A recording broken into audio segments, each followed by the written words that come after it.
Welcome to Women in B2B Marketing, a show where CMOs, VPs of marketing, and all strong women leaders in B2B discuss their top tactics, strategies, and tips for building high-performing teams, leveraging trends, and ultimately rocking their marketing careers. Made by and for women, insightful for all. I'm your host and 15-year B2B marketer, Jane Serra. Let's dive in. Welcome, everybody, for another episode of Women in B2B Marketing. Today, we are joined by Nataly Kelly, who is global growth consultant, author of the book Take Your Company Global, and 20 plus years of experience in B2B marketing. So much to learn from you. I'm so excited to dive in. Welcome to the show, Nataly. Thank you so much for having me, Jane. Lovely to be here. Okay, so I know we're going to dive into obviously global marketing, but before we go into that, if you could tell me how you got into marketing in the first place, what was your journey and path to marketing?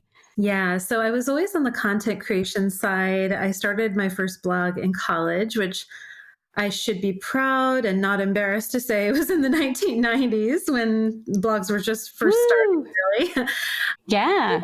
My very first job after college was at AT&T, and I published a newsletter. I worked for an internal division of the company based in California, and that was, again, content creation and targeted marketing for that particular group internally. And then I started working in product development at another company, and I had to basically take the products to market. And so I had to develop all the marketing materials. And because I was young back then, they were like, oh, web stuff, you take that because you're one of these who understands websites and CMS, content management systems. So I did that for a while. And then I moved into a market research firm where I did a lot of market research. I became the chief research officer there. And then I built out marketing for a tech company called Smartling. Stayed there for a couple of years. And then I moved to HubSpot, where I became VP of marketing. Thank you. We all love HubSpot. Yeah. And that was a very special place to work. I worked there almost 8 years and worked mostly on the international side of the business, helping us move into new markets. So that's my experience with B2B marketing. Yeah, I'm so excited to dive into that and everything you did at HubSpot. It is true. I think when we hear somebody has a background at a company like Salesforce, HubSpot, like one of those big brands that just had exponential growth, and you were there for over almost 8 years. So there's just so much to unpack there and what you saw and experienced that helped shape your career. We'll get into it. Thank you. So let's dive into international and global B2B marketing. I read something that you said, I think this was on your website, but if you have a website or social media presence, you're already global. So I love that. I was like, oh, that's plus already there. So what can you explain this? Like, what does this mean? And what is the next step, I guess, from there? Yeah. So I'm glad that quote resonated with you. I think in the past, companies used to set up operations in a new country and then figure out, okay, what are the best ways to go to market in that country? Well, today, with more channels being global from day one, including usually your website traffic, including any social channels that you're on, even things like if you're, launching in an app store, a lot of the channels, because everything is digital now, they are by default global. So you can actually go global from day one. And so things have kind of reversed. It used to be you would look at the channels after you had decided to go into a market. Now you can use those channels to determine which markets you might want to increase your presence in. So it's more about intensifying your presence in different local markets than it is launching in a new channel. It's channels you probably already have. Now there could be new ones that you don't have yet as well. But it's slightly different how it's evolved as everything has become more digital in nature. Yeah, it's so interesting because you're right. I have in the past companies and current company, you explore, well, I'm going to take a step back. I feel like I often working for US based companies, they want us to focus on US, Canada, like North America, or English speaking countries. It could expand to, but it's kind of focused. But I love removing those barriers just to put it out there and explore where there's interest that you're not thinking about. And I have seen, like, once I do that and I take a look at who's coming and who's converting and which countries, you see what countries you can put more budget behind on ad spend or put more efforts and or shows, sponsorships, etc. So you're right. Like, you see that global exposure can give you a hint as to what avenues to go down, which countries to strengthen your presence in. It's interesting. Exactly. Those signals can be really helpful for marketers, especially in the early stages of building a brand and building your demand and, figuring out what motions really work.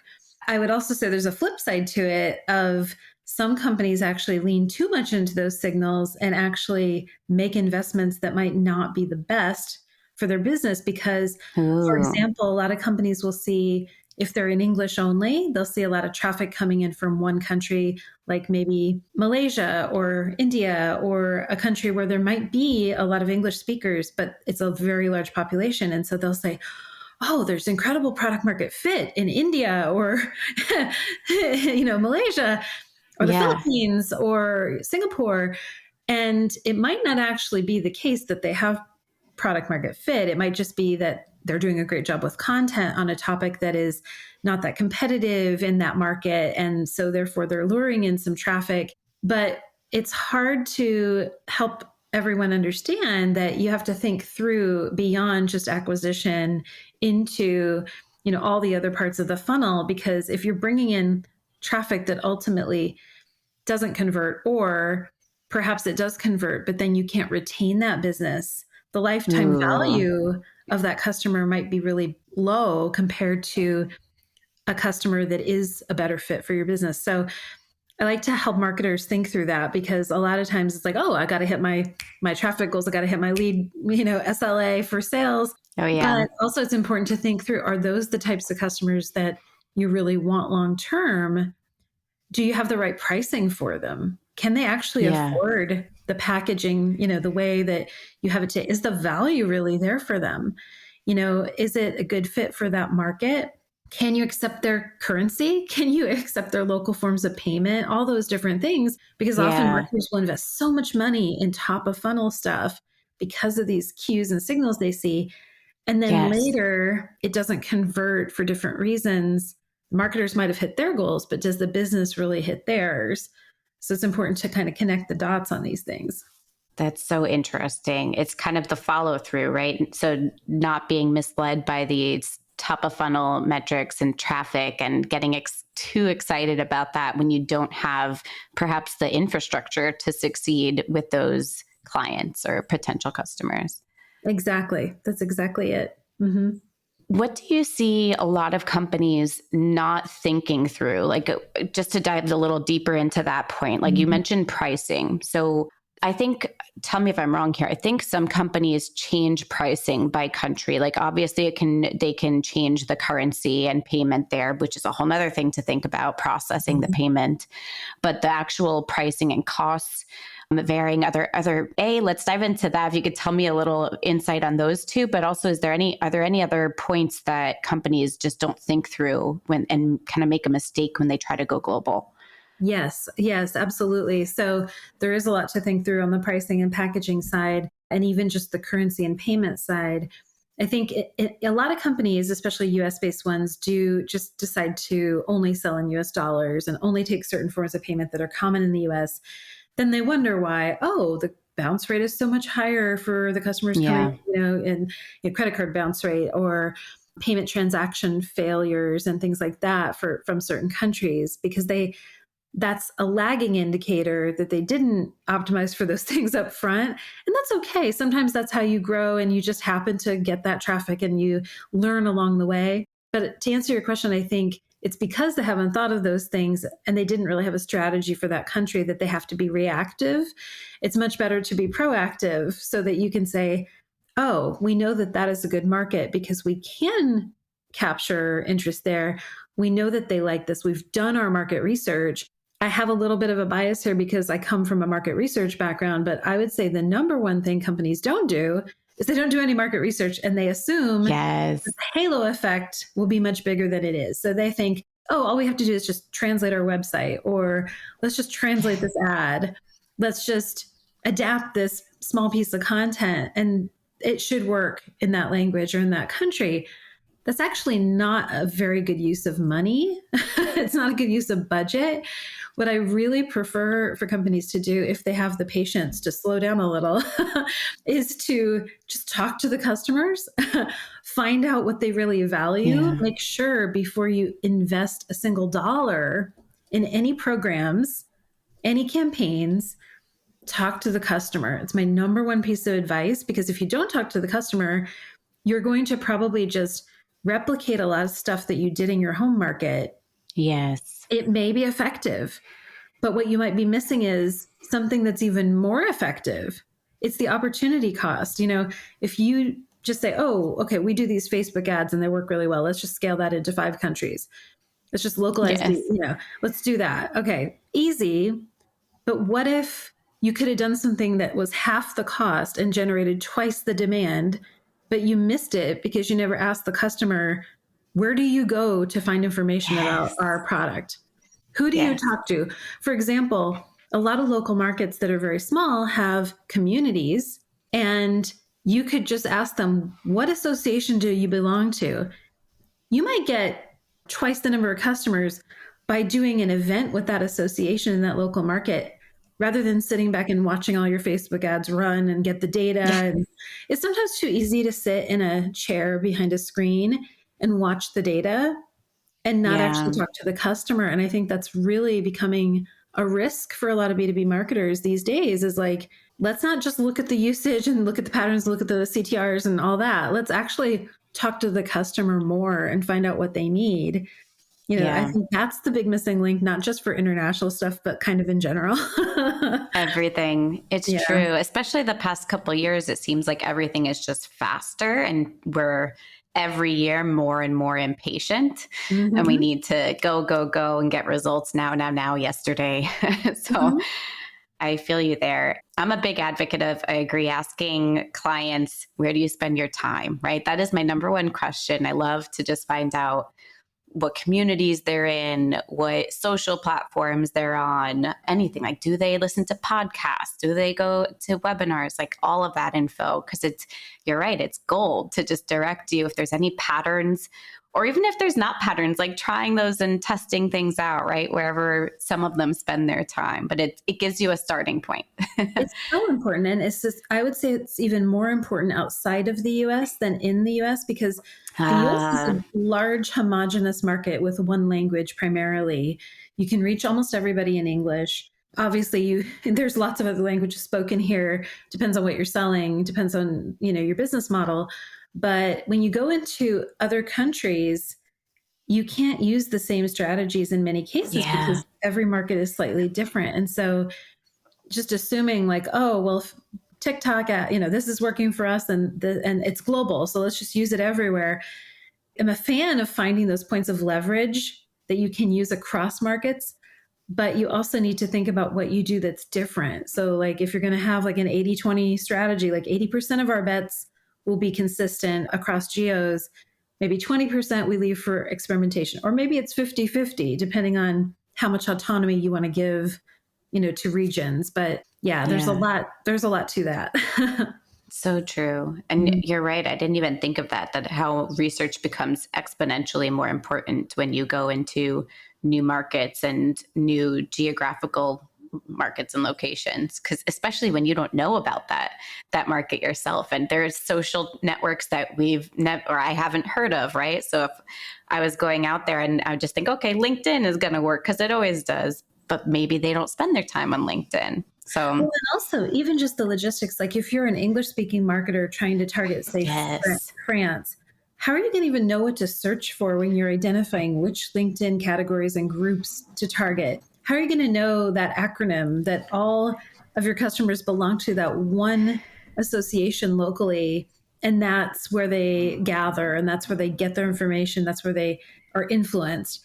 You won't even be able to determine that if you don't talk to the customer, because there's no way you can even search for that unless you speak French and know the market. Like there's just certain things that you can't easily find out yourself without talking to customers. So Yes. it becomes very important. So where do we begin if let's say we don't have customers yet in a particular market, but we see that there's interest in that area, or we just see potential and we want to enter that market? Where do we begin with research, or how do we conduct research there? Yeah. I mean, I think one of the things to ask even before you do any research is, what is the goal? What are we trying to do? And with marketing, it really depends on like what the ultimate business goal is. Like, are we trying to launch a new product in this market? Are we simply trying to grow top line revenue? Or like a lot of companies right now, are we trying to achieve profitable growth? Like, are we looking to maybe find some markets that might be cheaper for us to target with assets that we already have, with campaigns that we already have? In that case, I would advise looking at English speaking markets, perhaps, that maybe accept the same currency or accept US dollars or US dollar friendly. Depends on what you're selling, of course. But it's important to think about like, what is the overall strategy, and using your international strategy and your international marketing campaigns to support that overall strategy. Because I think what happens a lot of times is marketers are caught and they're told, okay, we need this much demand, we need this much, this number of leads, because we know that they convert at this rate. Sales team needs more more leads, more opportunities. Okay, so marketers, where can I get them? Where can I get them? Kind of frantically. Yes. It's important to be able to take a step back and actually think, okay, what if I got fewer leads, but they were higher quality and monetized better and conversion rate is higher? Like, I don't just want to bring in leads to bump up my number to short term show the SLA, or my sales team is going to get mad and say the quality stinks, et cetera, et cetera. Yes. So you can't, artificially plump up that top line number using international, which is tempting. A lot of companies want to do that. They're like, look at all this traffic from India. Even if we only convert X percent, it's going to deliver this many leads. But you're not thinking, but what happens if the sales team can't sell to them? What happens if they can't monetize the way our others do because, we don't have local support in that market. They can't contact sales in their time zone or contact support or get help.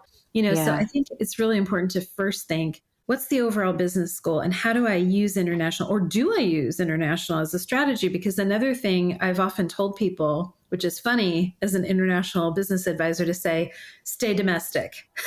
Don't go global.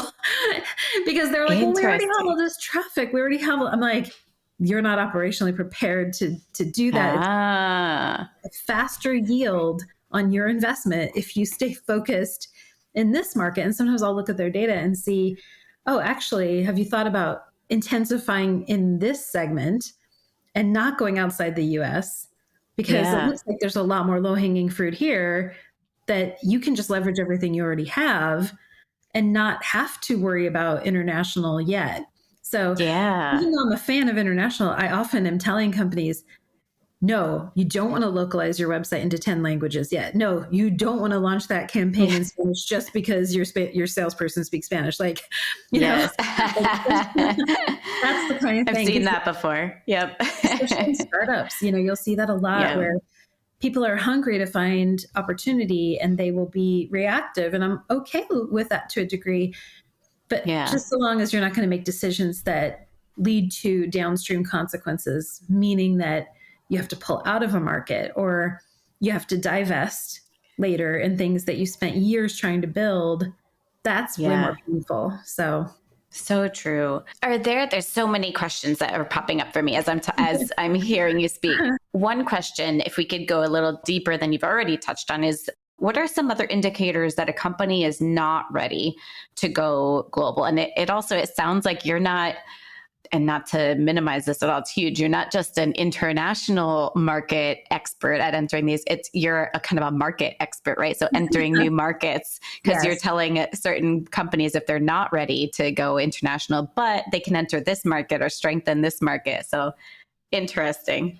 Yeah, it's all about growth. I mean, I think the signs that they are ready or aren't ready, I think the biggest sign that they're not ready is that they can't answer the question when I ask, why do you want to go global? Or why do you think you need to? Ah, If they don't have a real reason, or the reason is kind of not a great one, then yeah. an example of a not a great one would be, oh, this person that works here did that in a prior company.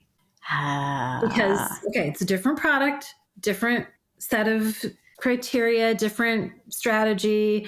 That's not a yeah. good reason. Like, or a board member says, "Oh, India is," and nothing against India. I love India. I don't know why I keep Yeah. mentioning India as an example.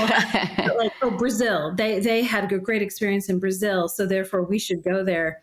Not sure that is actually the best strategy just because one person thinks it is. Yes. Even if it's the CEO, sometimes it's like they're being pushed by an investor or a board member to do something that might not actually be the best way to grow. For me, it's not only about international growth, it's about what is the best growth strategy for your business. So that's the number one question is, why are we thinking about doing this? Like, why do we think this Yeah. is a good idea? And then I kind of can uncover, okay, is that the right thing to do? Maybe there's some other things you could do instead. Maybe you want to wait. Another big question is, Yeah. do you have the attention span and the resources to do it right? Because a lot of companies feel like, oh, we'll just do this short term thing. Yes. But when you go into a new market, it's actually a big commitment. And you Yeah. can't do that if you have too much going on in your business. At HubSpot, Yeah. our founder, one of our co-founders and CEO for a long time, Brian Halligan, wrote a great article about this for Harvard Business Review, in which he talked about intentionally not going international for one of Mm. the yearly priorities that we did, because strategy is all about making choices. And he knew that if we had too many strategic bets, we wouldn't be able to succeed at all of them. So everybody was pushing for international pushing, and he Yeah. himself wanted to go global and do more with international, but he actually decided to hold off on that. And he made it an intentional omission in our strategy so that Wow. people would not keep coming back and say, when are we going to do this? When are we going to do this? When are we going to open our Yeah. Europe office? So I think that's really important to have the maturity to know when to say no to things. That's really hard in this Yeah. economy because everybody's like, do what there's a lot of frantic Yes. chaos at the moment, So especially in true. tech. So it's hard to have that ability to not be overly reactive. Yeah, that's so true. I know frantic is just such a good word for 2023. I think marketing, it does feel like everyone's just like, what's working? Let's try this. Let's try that. It's so interesting that he put, I'm going to try to find that HBR article because that's so interesting that he didn't want it to seem like it was an oversight, right? That we're not going international, even though everyone is talking about it, but it's intentionally not doing so because it would distract from these other goals that the company had. So maybe the next year or the following year, it would be the right time to pivot to international growth.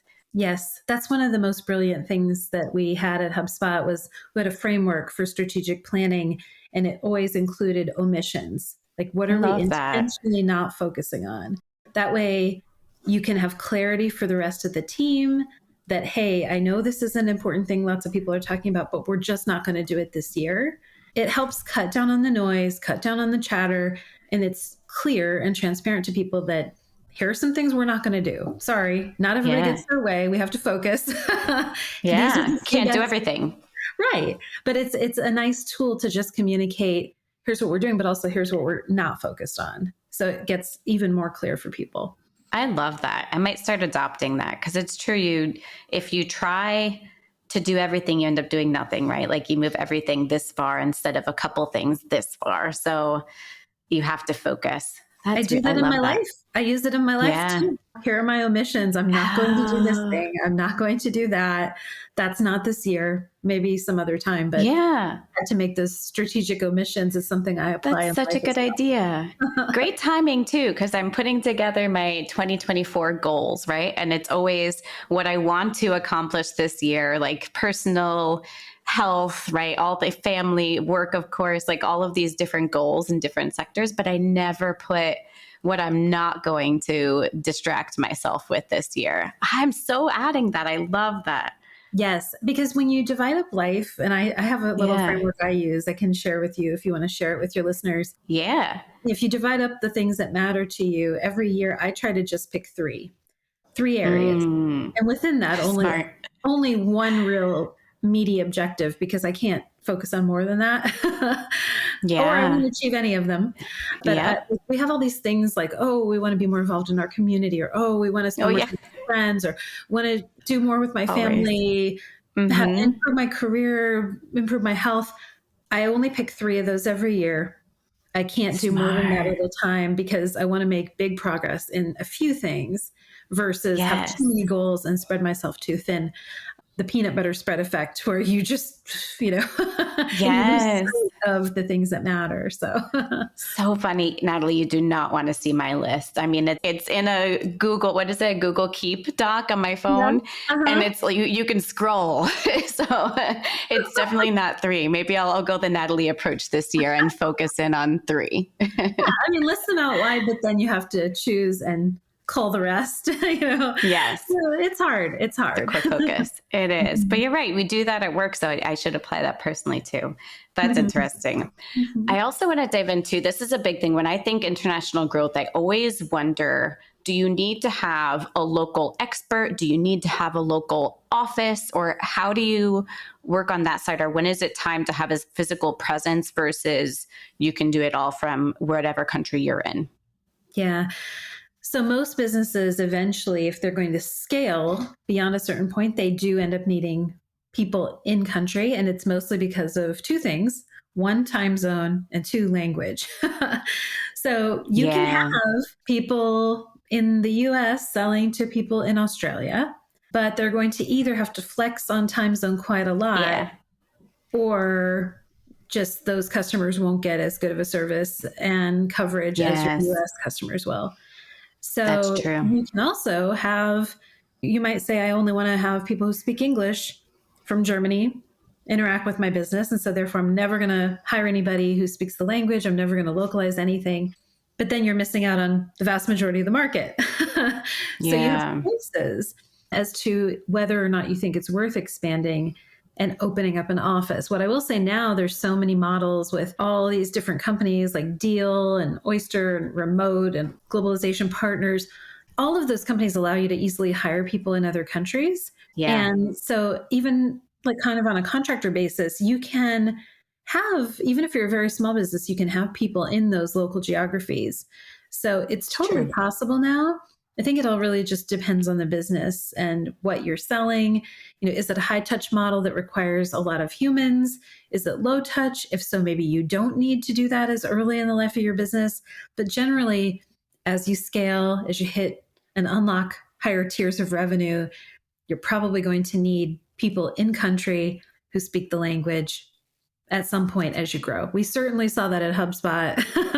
We definitely Yeah. started out, when I got there, we had about 20% of our revenue, that was right after the IPO, was from outside the US.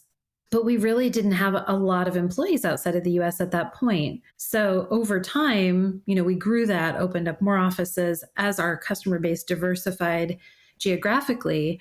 Then we had to make more investments there. Yeah, thank you for bringing that up too, because I definitely want to dive into your HubSpot experience. So spanning 7, 8 years there, how did you see and lead HubSpot to grow internationally? And were there any lessons you learned? I'm sure that that's a yes. What lessons did you learn in that experience? Yes. So first of all, I'll say it wasn't just me. I had international, my title from early on, but it was the whole company Yeah. operating globally and learning how to operate globally. I put a lot of the lessons that I learned along the way from my HubSpot experience, as well as other jobs that I've had in the past, into my new book. It's this book, Take Your Company Global. Love it. Yeah, it's called The New Rules of International Expansion. I talk about a lot of those topics.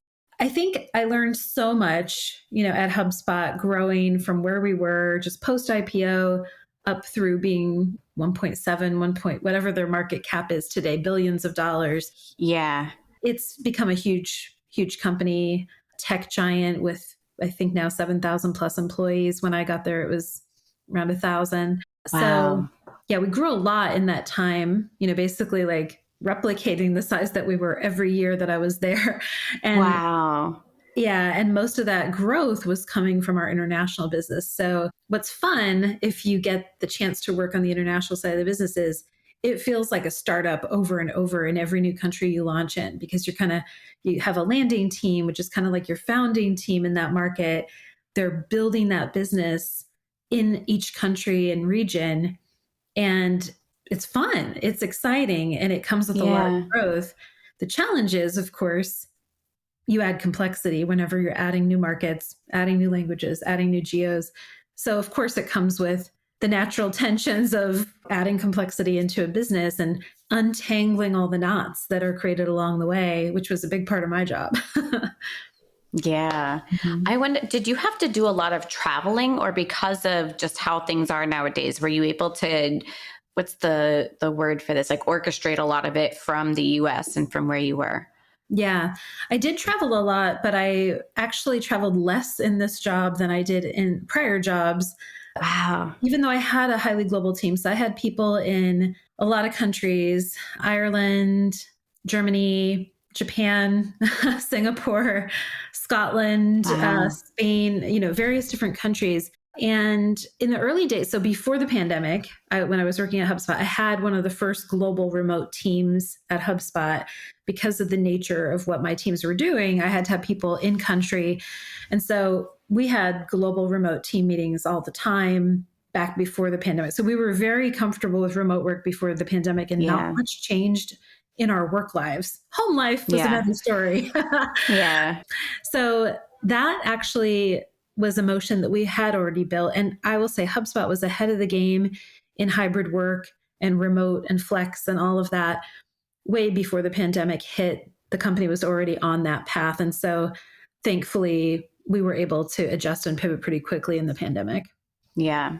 Mhm. That's good. So that's great, because then even less travel, obviously, travel kind of came to Yeah. a halt for a while. I'm curious, because how does this work? And it probably is another one of those, it depends, right? Type Mhm. answers, because every Mhm. company is going to be different and the strategy will change from company to company. But for instance, at HubSpot, was it very much like the HQ determined the strategy and then each office had to kind of figure out how that would work, or what needed to change in their country for their go to market? But it kind of started with this is what HQ is doing, and how do we need to evolve that? Or was it both? Was it bi-directional of like, this go to market strategy worked in Australia, maybe we can apply that to the US? Or Mhm. if you could go into that a little more. Yeah, it's a great question. So for a lot of years, I reported into the international operations side of the business, and it was my job to try to make sure that we would infuse the local priorities and the local views into the global operating plan. So that is a motion that we started to build when I first joined. I created this meme called Global First. And the idea was, we want to think globally from the beginning and have the local viewpoints and the local perspectives infused into the design and into the strategy and into the frameworks and into whatever we're doing. We want to make sure to capture local input early on in the process. So this whole notion of global first is something that people still use there, and I think people forgot where it came from, which is a good thing. I just wanted people to use that term and know that Yeah. that's important for us to do, because when I arrived, it was the global part of the business wasn't that big, Yeah. maybe 40 million in ARR. And then over time, it's like close to $1 billion in revenue from the international side. So, Yeah. making sure that that global first piece was there in terms of mindset was very important, because the reason that a lot of these companies, like you mentioned, will devise a strategy in their headquarter location and then roll it out to the rest of the geos, that's Yeah. a very ethnocentric, I would say, way to Yeah. operate, because you're just kind of blindly in your own zone and you're not Yes. thinking globally. Now, if you have executives involved in that process who already have views on all the local markets and understand what's happening in those markets, good relationships, good communication, then they're probably able to create a strategy, even if it's created in your HQ country, that incorporates all of these pieces. So it's a little complicated to explain, but we built that into our operating model. And I think it was very successful because we unlocked a lot of rapid growth in a lot of countries. And while I was there, we set up our Japan office. That was the first one that I launched. We set up our German office and we set up our Colombian office in Bogota. And then Cool. we set up our office in Paris and also entities around the world in different countries too, which might not have a physical office, but we have maybe groups of employees in those countries. And that was after we already had our Ireland, Singapore, and Australia offices. So Yeah. going into these other countries where we had other languages was kind of a new challenge because it's easier when it's just English.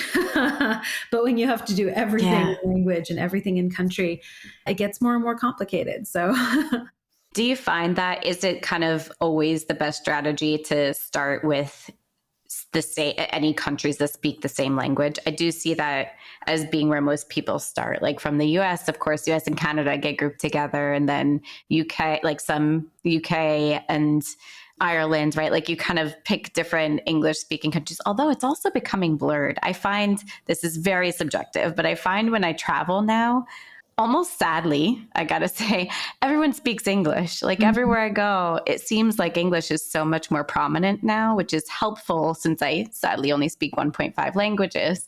But it's also sad because I'd want that incentive to like try to speak the local language. It's just Yeah, interesting. it's true. I mean, you can get by with English to a certain point in a lot of markets. It just depends on what you're selling. To your point, even people who speak English, when you go to Europe and English is kind of the common language that people are using to communicate about certain things. So like if Yeah. you go to a restaurant, your waiter, if you're in Paris, might be able to talk to you about the menu in like 5 languages. But Yes. if they're buying a product from you or they're buying for their business, the restaurant owner, what language do they want to buy in and be sold to? Their native language. That's So true. consumer products often it just depends, like a lot it's more about trust there. Like people might not want to click on a website if they're not sure that, oh, my credit card is not going to be accepted or it's going to bounce or my payment won't go through or maybe they don't accept my local payment. The whole set of things you need to think about for B2C marketing are very Yeah. different there. But B2B, it's actually, you can get by often in English more with B2B marketing than you can with Interesting. B2C. But the types of things that companies want are different. So, like, you're often with B2B marketing to a team, not just one person. This whole concept of the team based persona. And like now we have to think about who are all the different profiles and roles involved in the decision making process and how do we market to all of them and the different Yeah. stages that they come into the buying process. So it's very common, for example, that the person who signs a deal for like B2B enterprise software, they might speak English, but your users might not if you're selling a tech product. Yeah. So then maybe you don't need to, adapt any of your sales and marketing materials for English, but what about all the customer success components and the support components? So it's becoming more common for companies to have like, maybe they go to market in English, but their support content might need to be in 5, 10 languages because the Yeah. buyer is disconnected maybe from the user. But I would argue that's not even a good thing. And sometimes the users are getting more involved. They can actually block a deal if you don't have certain content available in Yeah. their language. So when companies say, well, our buyers never ask for anything in their language, it could be that you're losing deals because of that and you don't even know You it don't because even people are know. going to your website and saying, oh, they don't support this language. So therefore, you never even get to the table. So Yeah. understanding how the buyer thinks, where language plays a role is really important because you might actually not get very much growth out of it if you just think, oh, we can do everything in English. But it's important Yeah. to figure out what needs to be in other languages because it's often not everything. And you can't do Yeah. everything at once. So, Yeah. I hadn't even thought like the go to market plan and like the website and content and all of that, like the marketing side, there's so many layers to think about that you've uncovered for me today. mhm. Even beyond, I also feel like I have more questions now, which is eye opening, is the legal side of things, right? Like contracts that they're signing, do those need to be in their language? And then if you don't speak that, it just seems, and aside from that, like what legal contracts are sound across borders. I don't know enough of that information. So you have to bring in an expert, I imagine. It gets very complicated. Now, some companies will say, we only will agree to sell with a US-based contract and it's in English. Another step beyond that is you contract with our US entity, but we provide you with a courtesy translation. That's what we did at HubSpot for many years. But then when you want people to contract out of a different entity in a different country for tax reasons, revenue recognition, all of that stuff, then you might have to have a separate master service agreement, separate kind of that will specify which entity you're contracting with. And because every country has different laws, you might have to have slightly different verbiage in your legal contracts to reflect that. Or at HubSpot, we tended to try to have a universal contract that would reflect all the different local needs to the degree possible so that it would require minimal changes to the contract, because B2B selling often requires legal review. And you have to think about, like, depending on what you're selling, if you're selling especially large enterprise deals, you might need to have a local commercial lawyer who's on contract, who supports you like on a retainer basis with helping your sales team get through those steps. So it does get quite complicated. That's why I'm saying it doesn't matter what you're attracting top of funnel sometimes, because you might not be prepared operationally to deal with all the downstream stuff. But a lot of organizations kind of learn that the hard way. And they're like, oh, okay, we've never encountered this before. How do we adapt and how do we figure it out? It's okay. Everybody has to do some of that. But I like to get people to think through it a little bit further in advance so that they're not shocked. Do you cover this in your book too, and Take Your Company Global? Do you cover like what questions you might not be thinking about, or why you might not be prepared, or what else can we expect, and who is this for? Obviously B2B marketers who are in this position, but is it also founders, and start thinking about it early? It's for anybody who's working in a global business who needs to help the global business grow across borders. I do a lot of the things we've talked about today are in the book. There are checklists in the book, like things you need to think through, even a basic process of how to enter a new market. I have all that in the book. I also have tips and things to avoid. I have a framework for how to pick markets. I have a lot of stuff in there. Yeah, it's a pretty dense book, but I hope it's written in a way that is accessible and easy to understand, because that's one of the hardest parts about working in something like this is it is complex and everybody wants things to be easy and simple. I try to break it down and make it easy to understand, but there are layers, like the word that you use. There's like layers. Once you unpack that, it's like, oh, there's another and another. So interesting. That I feel like, I mean, obviously this is why you wrote a book, and I'm sure the book is impossible to cover everything, right? So I feel like we could have an entire series. You should start a podcast. If you haven't already. Do you have one? I didn't see one. But no, I don't. You should. Thank you. I feel like there's so much to dive into, like all of these layers, right? There's so much content to cover here that you can just go so deep into. I want to pick your brain for months. Well, I do have a newsletter. It's fascinating. Yes. Making Global Work. And in the newsletter, I am trying to cover all of these aspects beyond just what I have in the book, because I want to provide people with examples and things that make it very real and actionable in their daily life. So maybe I can't do a podcast right now, but I can at least have a weekly little bit of guidance that helps people on an ongoing basis, kind of a continuous way to share that knowledge. Yeah. I will also link to all of this in show notes. So to your book, of course, to the newsletter, to your website, to your LinkedIn. So I'll link to all of that in show notes for all the listeners. But thank you. I would love to ask, I want to pick your brain all day, but what is one thing, if you were speaking to a B2B marketer that is in a position where they are about to go global for the first time and enter a new international market, what's one piece of advice from all of your experience that you would give that marketer? Talk to the customer, number one. Number two, if you have a local sales leader, become their BFF. That's something that was very much in at HubSpot, was making sure that our revenue teams were very tightly aligned, and especially sales and marketing. We actually called it smarketing. I love that. merge them together. And it's so true for those local sales leaders because often they are given the revenue target. They have a very hard job. The pressure is on their shoulders to meet those numbers. And it's so important for marketers to really be their best partner and their best teammate to really make sure they can be successful because they're often not just doing a sales job, they're often the de facto general manager of a local office.